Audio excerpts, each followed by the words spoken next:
Good morning, everyone. I'm Josh. I recently graduated from DePaul in Indiana last year, and I work in Washington, D.C. for a lobbying firm. I'm doing everything from policy to politics. Today, we're gathered here for our very first panel on mental health.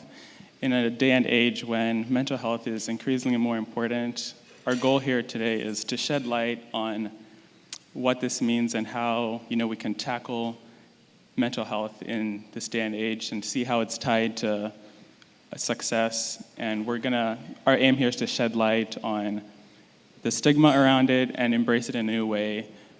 So joining me today are two amazing Zambian ladies. Dr. Ivy Jones, she is a nurse practitioner with a doctorate in nursing, and Mulenga Chanka, who's a respiratory therapist and a director of hospitals in Wisconsin. So please join me today and give a round of applause for these two amazing ladies.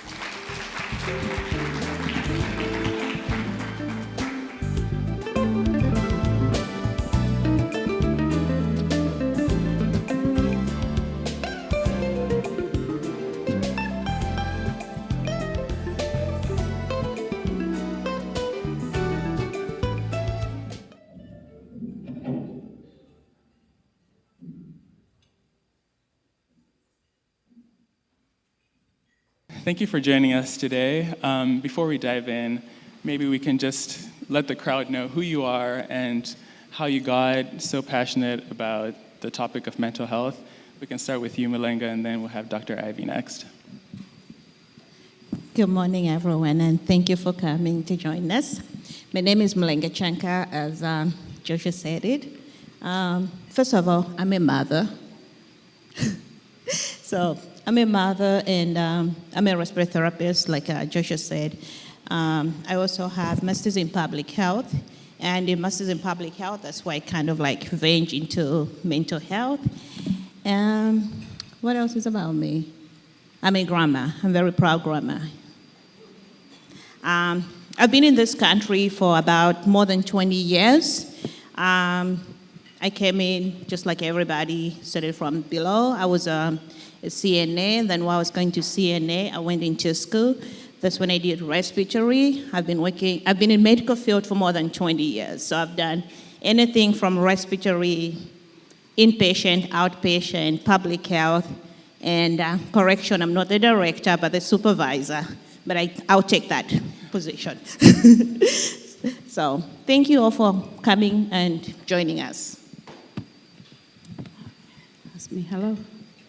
My name is Ivy, Jones-McTribouy. I came here, I think, in 2000. I have 2 children, and I'm married.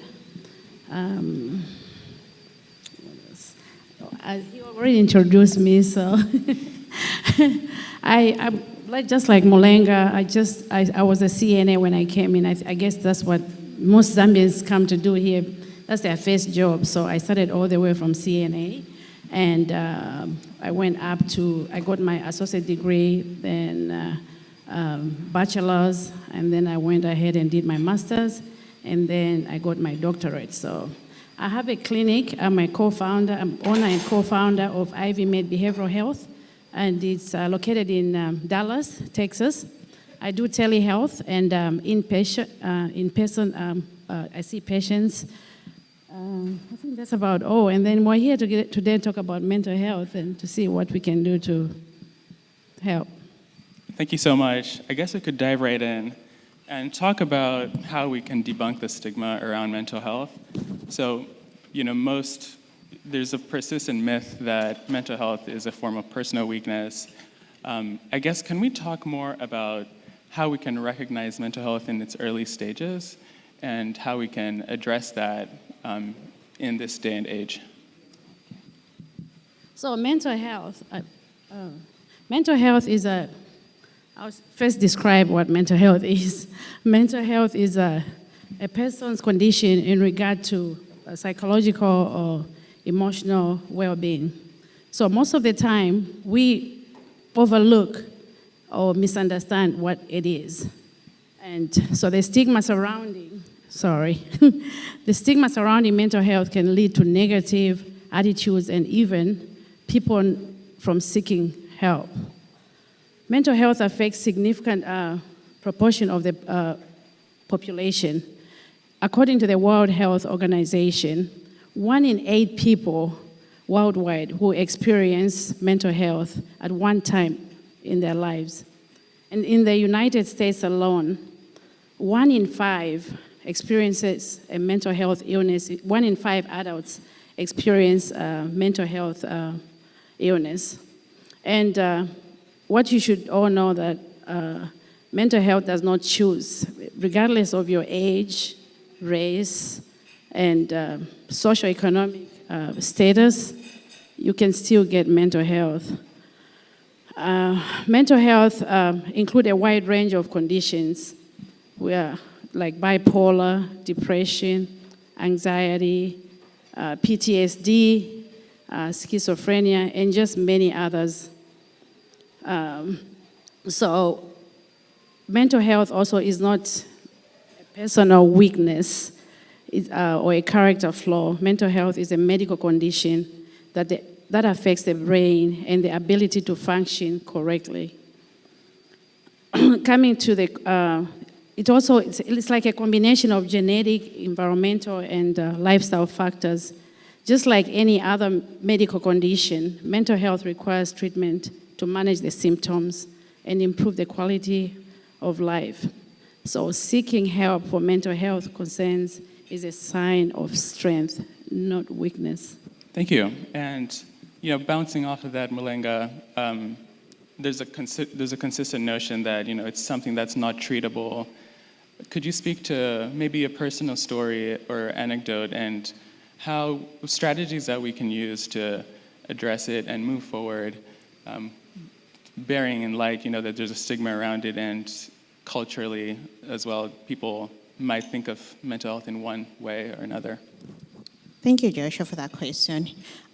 So like Dr. Ivy explained to you guys, I'm going to try to make it as simple, because one thing I've learned being in medical is as healthcare workers, we tend to use so much terminology that some people may not understand.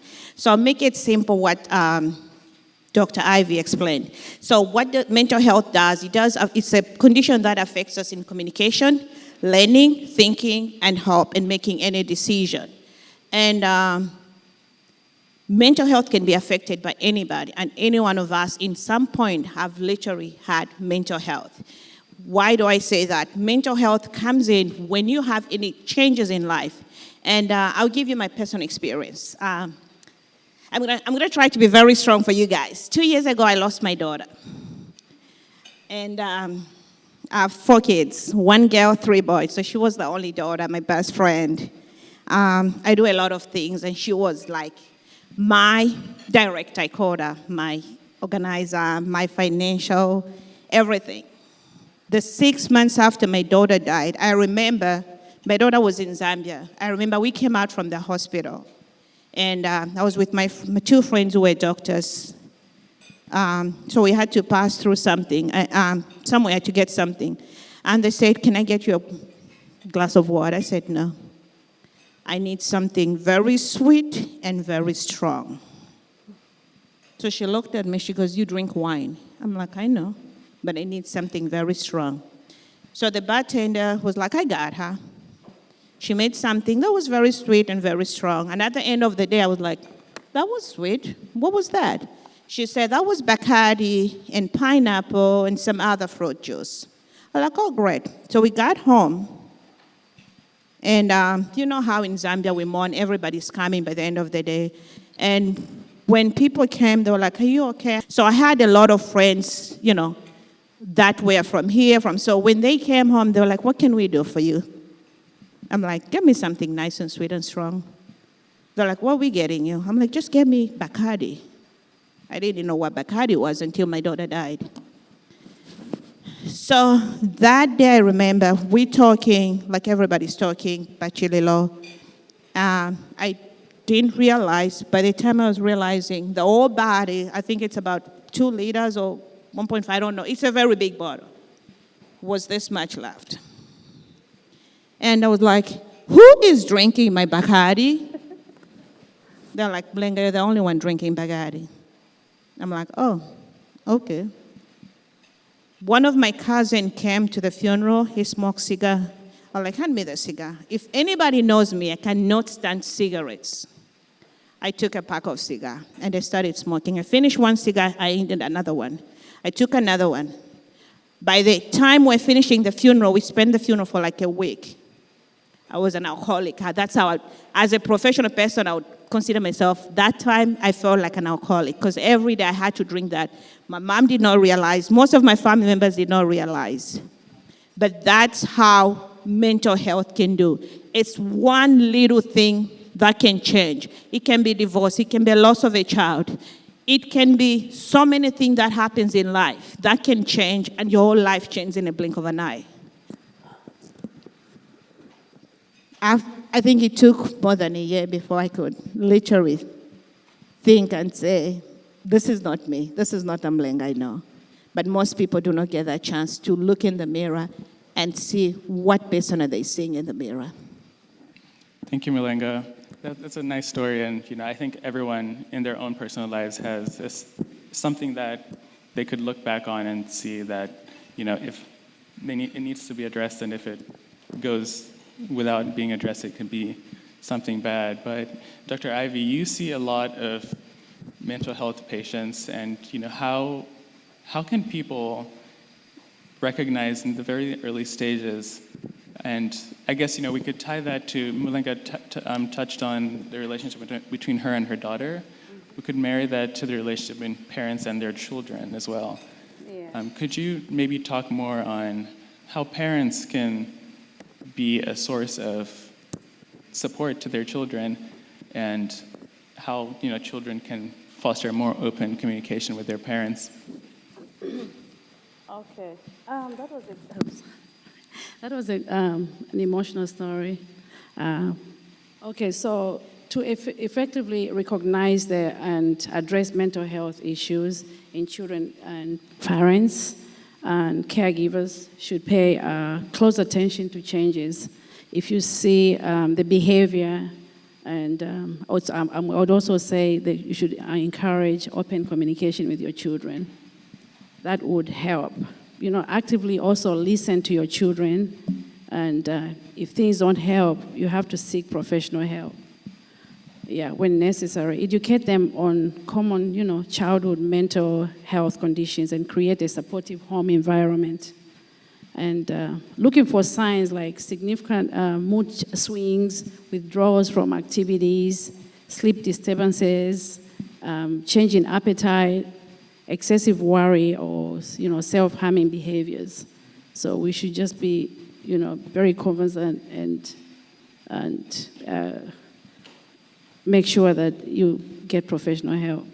Yeah, thank you. And all three of us here on stage at one point in our lives spent a significant time in Zambia. I'd like to talk more about the cultural perspectives that we have as Zambians. Mulenga, would you like to speak to what you've seen, the difference in how different cultures see mental health, and living in Zambia and now living in the United States? Could you speak to that? I think in Zambia we don't really, I should say African in general, we don't take mental health as a very serious situation. Like, I know when I'm talking about mental health with my family or my friends in Zambia, the only thing they think about is Chinama. That's mental health. For those people that don't know Chinama is a famous psychiatric place in Zambia. So once they hear the word of mental health, like I remember one time it was during mental health awareness, and I posted something about Facebook, and somebody literally texted to me. She goes, "Are you dealing with Amashiru Nomba?" Again, for people that do not understand Bemba, it means, are you dealing with like crazy people, like those who are literally crazy? Because that's how they look at mental health. So as a Zambian culture, I know most in here are Africans, and mostly as Zambians, we need to know and kill that mentality of saying mental health is not in us. We are strong, we are Christians. No. We need to embrace it and take care of it, just like you take care of your heart disease, just like you take care of your malaria, just like you take care of whatever condition you're going through. You see the doctor. See your doctor for your mental health as well, please. And I wanted to touch on, the issue of men and mental health. A lot of men in the room, and I'm curious to hear your perspectives, Dr. Ivy, amongst the patients you deal with. What's the disparity between women that come to you and, men, and maybe some advice to men in the room who may be dealing with something but have been told to toughen up? Can you speak anything to that? Okay, so yeah, it's most of the time I see a lot of women coming forward to get some help, but on men, it's maybe 2 out of 10. So I don't get a lot of men coming to get help, especially Africans. But most of the Americans and Hispanics and other traditionals, they will be coming for help. And so what we just have to do is, tell the awareness of mental health in men and encourage them to come forward and to seek for help. Otherwise, that's why most of the time you find men have the high number of, suicidal, because they don't want to come forward to seek for help. Is there advice you have for men in the room right now on how to move forward on that? Yeah, just come forward and, seek the help that you need. And, that's the stigma that a lot of men have, because, the men are the head of the house, and most of the time they say they have to be strong. So to men coming forward to get help, it's like a weakness to them. So they don't want to come forward. They don't want anybody to say they're weak. So that's why they stay strong. They want to stay strong, but, staying strong does not help at all, because at the end of the day, that's why there's a lot of suicide, depression. You start, misbehaving, or maybe the people that are married, they will start mistreating their wives and just different other mental issues. So coming forward, seeking for help is really a very important aspect. Yeah, and another issue to that too is the generational difference. I've seen a lot that in the older generation, my parents' generation, and our generation as children, we see it differently, and there's a difference in how we understand stuff. And if I can recall many times I went to my parents, and I had a long day at school or at work, and you'd be like, "Oh, Mom, I've had such a stressful day," and she'd be like, "Oh, you're just hungry." And it's like, yeah, sure, maybe I am hungry, but there's more to it. So as parents, how when your children come to you, what do you say to them? So when my kids come to me, I kind of like sit down and say, okay, talk to me, tell me what's going on. Versus the father would be like, meaning like you are men, you have to be strong, you can't. And I think that's, as parents and as traditions, we're kind of like putting that in our kids. As a result, like you said, nowadays if you look at the suicidal statistics, it's like, including in Zambia, unfortunately, not just here in America, but in Zambia, it's so much common because as parents, we are not open to talk to our kids. And as our brothers, our fathers, our husbands, they are not willing to accept that this is mental health, because that's what they have engraved in them growing up, that as a man, this is what you have to do. But men, I'm going to tell you right now, just tell your wife, I need to cry. If you need to cry, you need to tell them, you need to speak up. If something is going on, you just speak up and just let it out, If you need to scream, scream. Just because you're a man, don't be listening to men can cry. Men do not have emotion. I'm a person who believes men do have emotions as well. But we are having broken men because we keep telling them that they cannot, they accept their mental health. So they just digging them inside them, and as a result, most of our men are a mess, unfortunately, But men needs to come and just embrace it. Go see Dr. Hive if you have to. There's no embarrassment about it. So we need to embark that couch of mental health and just embrace it. And also just contributing on what she said and what he said about generational differences. It's been, several studies have suggested that the younger generation actually come forward to seek for help because they don't want to be stuck and to be held back by mental health concerns. Instead, they would like to go forward with their lives, so they seek for help compared to the older generation. Thank you. And I guess this is a great time to pivot to, coping mechanisms. Dr. Ivy and Mulenga, I guess I can start with Mulenga. You talked about how you coped when you had that rough time in your life. And Dr. Ivy, you're in the business of prescribing help. Maybe let's just speak to resources that we can do going forward and some healing for the crowd to end it on a positive note. Okay.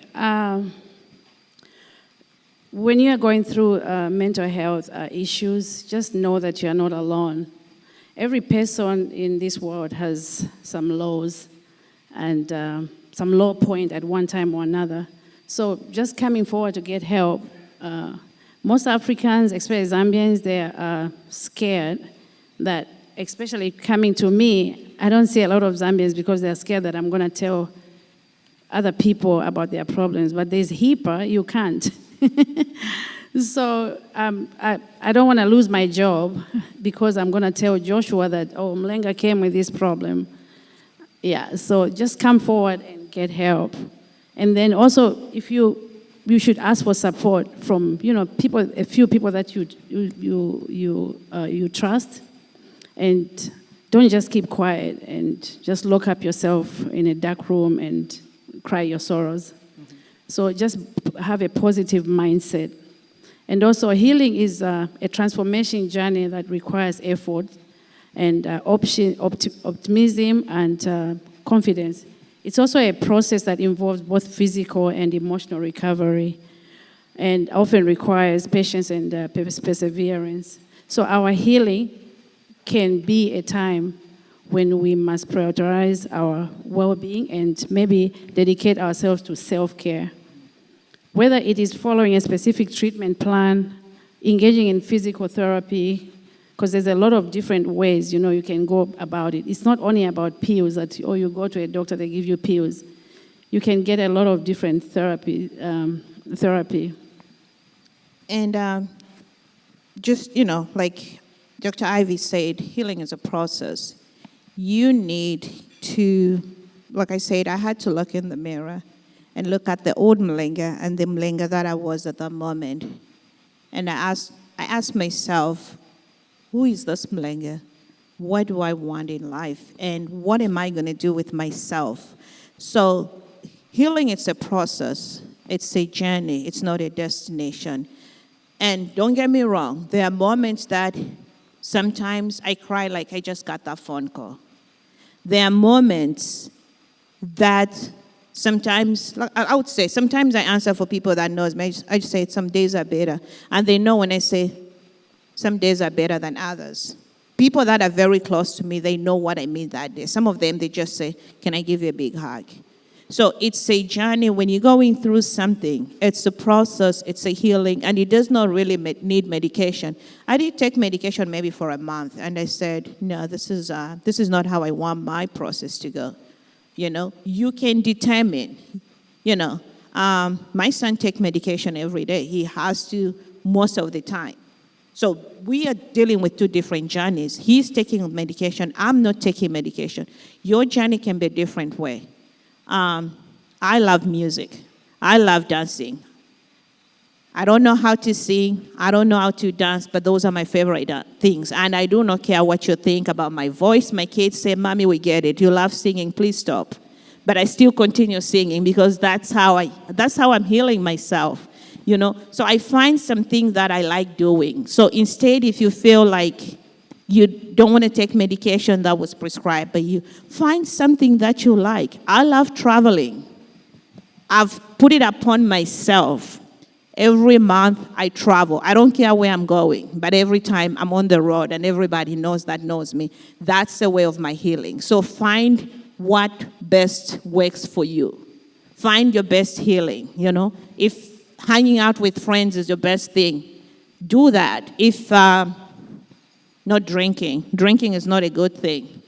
The way, you can drink for social, but not the way I was drinking. So just find something that's suitable for you, to do the healing. Because it's, like I said, it's a journey. It's going to continue going. You're not going to reach that destination. You're going to continue going. Some people takes 2 years. Some people takes 100 years. I'm in this group with mothers. Some of them, their children died like 15 years ago. So, because sometimes I felt like I was going crazy. I'm like, oh my gosh, it's 2 years and I still feel the same. So I felt like I was going crazy. So I found these different women that I talk to. That's my journey. It makes me understand what the process, because I am new in losing a child. So I don't know the process. Sometimes you feel like you're going through something. You feel like you're going crazy. It's easy to find somebody that has gone through it to understand it.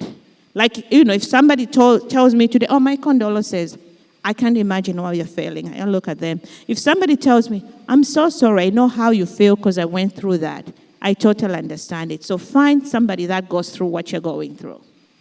Thank you.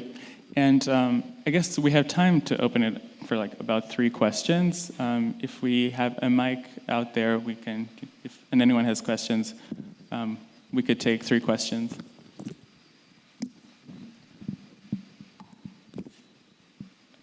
Oh, sorry.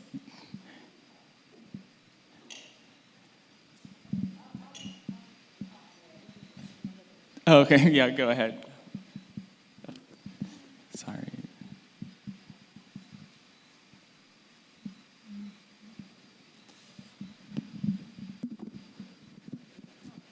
I guess.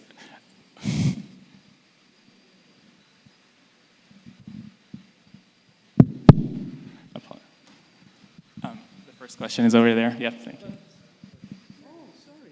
You go ahead. Oh. Okay, it's just a comment. Ladies, thank you very much for sharing your experiences.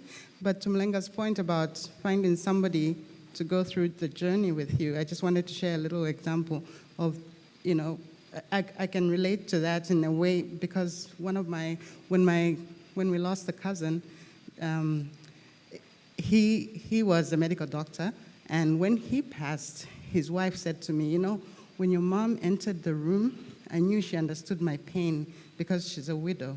So I can understand how you felt, and I'm sorry you had to go through what you did.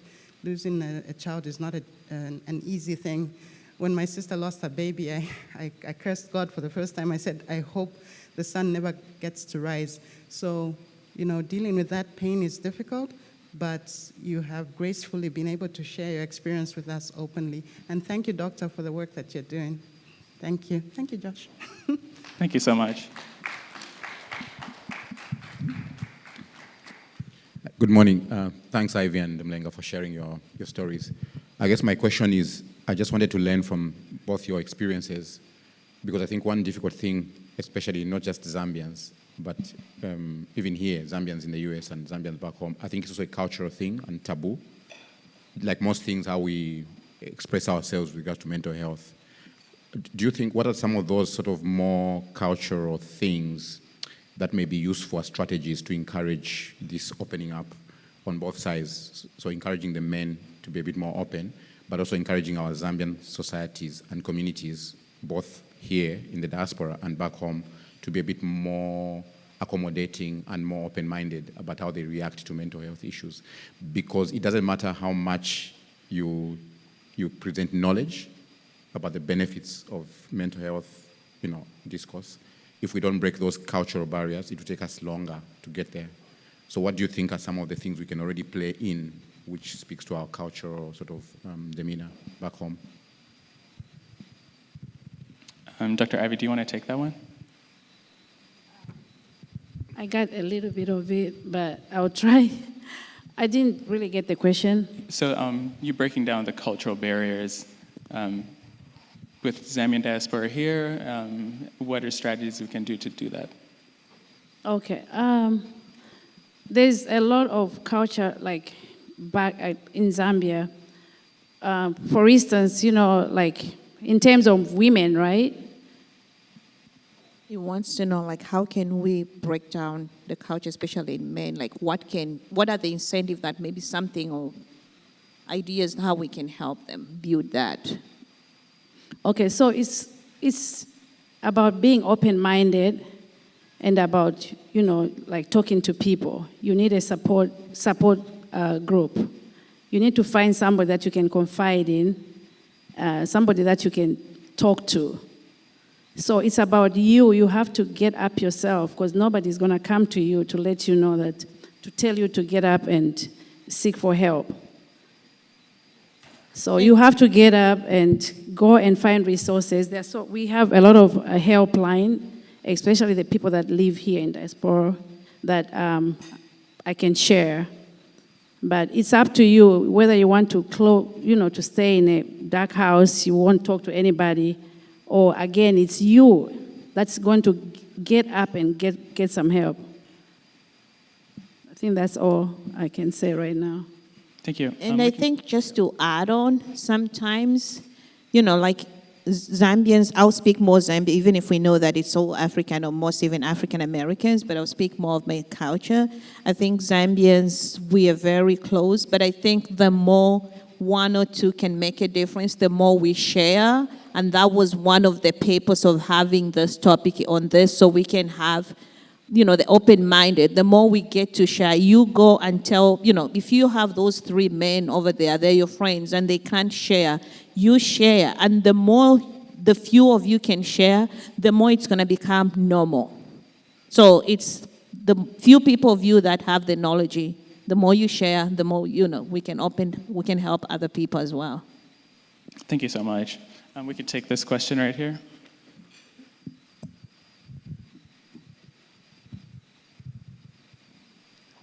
Thank you so much for all the information you shared today. My name is Pascal. My question is, when we talk about cultural differences, is it advisable to kind of cancel or override our culture? Because in my opinion, again, I'm not in the medical field, that's just an opinion.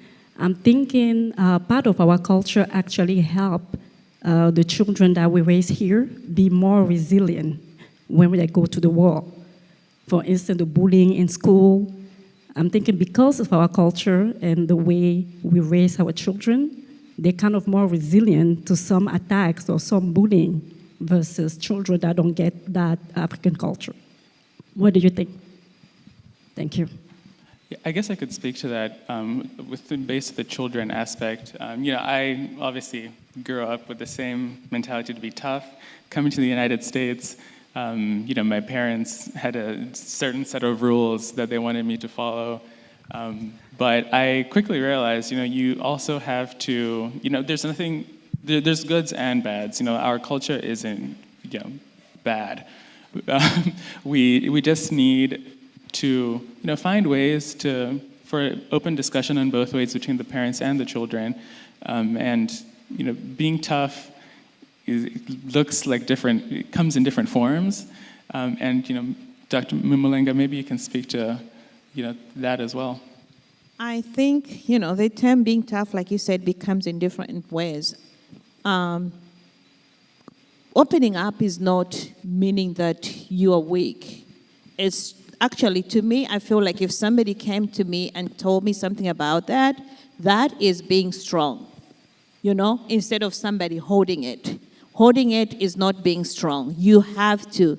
And our culture, we tend to kind of like hold things, even like in our marriages, we are told we can't share things. But meanwhile, you're dying by yourself because you can't share it. That's mental health, honestly. So the more we learn that sharing, it's not more about being weak, it's more about being strong. Then we'll be able to open up more, honestly. Thank you so much. We have a question right here.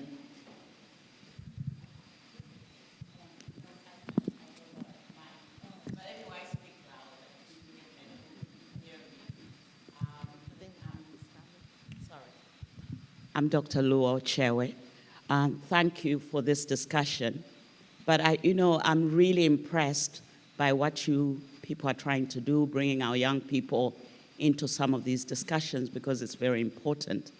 But I just wanted to say, when we talk about being open-minded, seeking help, looking out for where you can get that help, just to bring you back to the theme of why we are here and talking about this, our young people.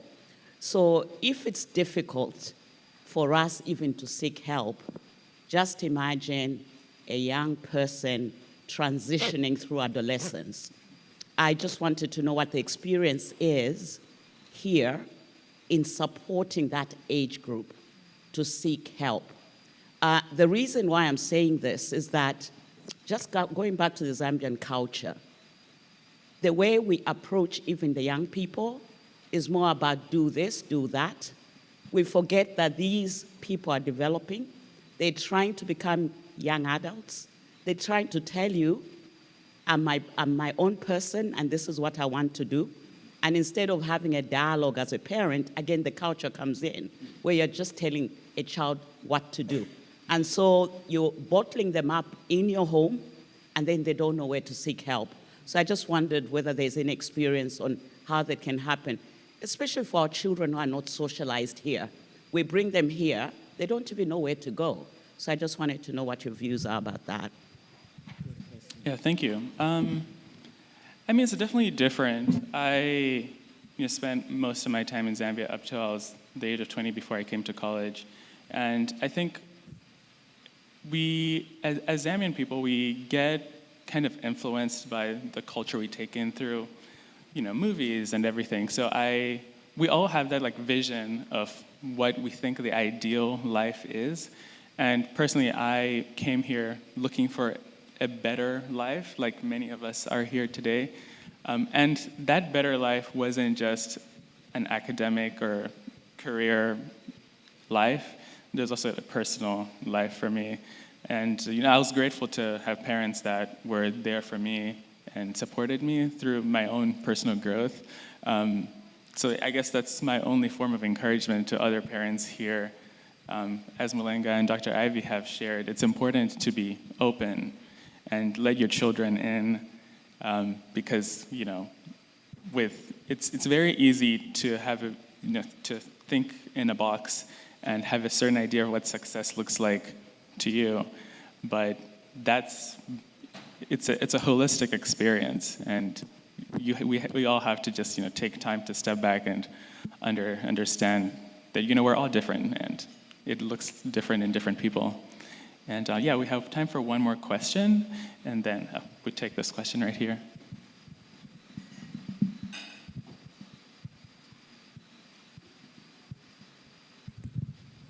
I just have a quick question about non-medical, ways or to address any of the mental health issues, right? So I'm not a big medicine person. Don't like popping pills even for a headache. I kind of get through it, drink water, etc. What are some of the things that you suggest young people, adults can do in order to maybe address depression, mental health, etc. in a more holistic manner? Dr. Ivy, I guess you could take that one, and then we can close off. Yeah, okay. Okay, so we are creators of our own happiness, and most of the time, whatever happens in our lives, right, we need to deal with it. And so if we have the kids, most of us have children, And if we see children coming to us complaining about things, we should pay attention, sit down and talk to them. And that's why earlier on I talked about open conversations with the children. The stigma of African parents just telling the kids what to do and not listening to them should stop. Because we should also listen to them. And listen, when you listen to them, that means you understand what they are going through. And by doing that, you are helping them. So the help comes from within the house. If the kid comes from school and tells you that they are bullying the kid, you can't tell the kid to be strong. You have to tell the kid, you have to find out more. Let the kid tell you more instead of you just ignoring that. So it's very, very important. And also what I wanted to mention, we are, like I said, we are creators of our own happiness. And if we want to live a normal life, I mean, nobody deserves to live with mental health illness.